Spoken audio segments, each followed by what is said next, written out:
ಆತ್ಮೀಯ ವೀಕ್ಷಕರೇ, ತಮ್ಮೆಲ್ಲರಿಗೂ ಸ್ವಾಗತ. ವಿಡಿಯೋ ಬಹಳನೇ ಇಂಪಾರ್ಟೆಂಟ್ ಆಗಿರುತ್ತೆ.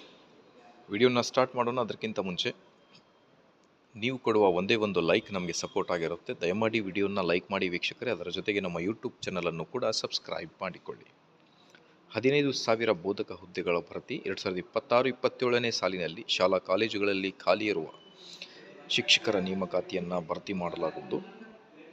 ಇದರಲ್ಲಿ HK, ನಾನ್ HK, PST, GPSTR ಮತ್ತು PU ಲೆಕ್ಚರರ್ ರಿಕ್ರೂಟ್ಮೆಂಟ್ HSTR ಈ ಎಲ್ಲ ನೇಮಕಾತಿಗಳ ಬಗ್ಗೆ ಡೀಟೇಲ್ ಆಗಿ ನೋಡ್ತಾ ಬರೋಣ. ಮಾಹಿತಿ ಏನಿದೆ ಅಂತ ದಯವಿಟ್ಟು ಕೊನೆವರೆಗೂ ವಾಚ್ ಮಾಡಿ. Please like, share and subscribe to my channel.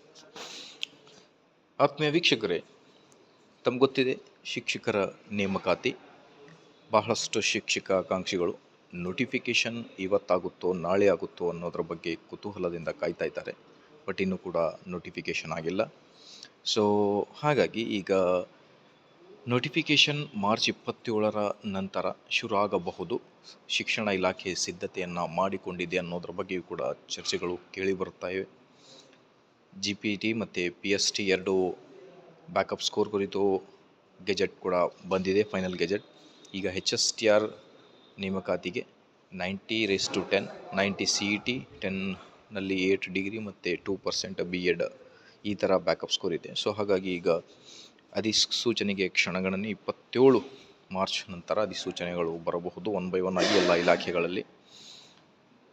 2026-27ನೇ ಸಾಲಿನಲ್ಲಿ ಶಾಲಾ ಕಾಲೇಜುಗಳಲ್ಲಿ ಖಾಲಿ ಇರುವ 15,000 ಬೋಧಕ ಹುದ್ದೆಗಳನ್ನು ಭರ್ತಿ ಮಾಡಲಾಗುವುದು ಅನ್ನೋದ್ರ ಬಗ್ಗೆ ಮಾನ್ಯ ಮುಖ್ಯಮಂತ್ರಿಗಳು ರೀಸೆಂಟಾಗಿ ಬಜೆಟ್ ಸೆಷನಲ್ಲಿ ಏನು ಮಾಹಿತಿಯನ್ನು ನೀಡಿದ್ದಾರೆ. ಸೊ ಹಾಗಾಗಿ HK ಮತ್ತು ನಾನ್ HK ಎರಡೂ ವಿಭಾಗಗಳಲ್ಲಿ ನೇಮಕಾತಿ ಪ್ರೊಸೆಸ್ ಇರುತ್ತೆ.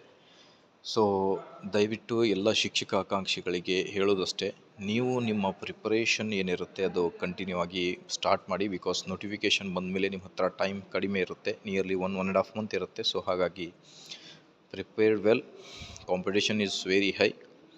ಸೊ ಆದಷ್ಟು ಬೇಗ ನೋಟಿಫಿಕೇಷನ್ ಬರಲಿ. ಮಾಹಿತಿ ಇಷ್ಟ ಆದಲ್ಲಿ like, share and subscribe. Thank you.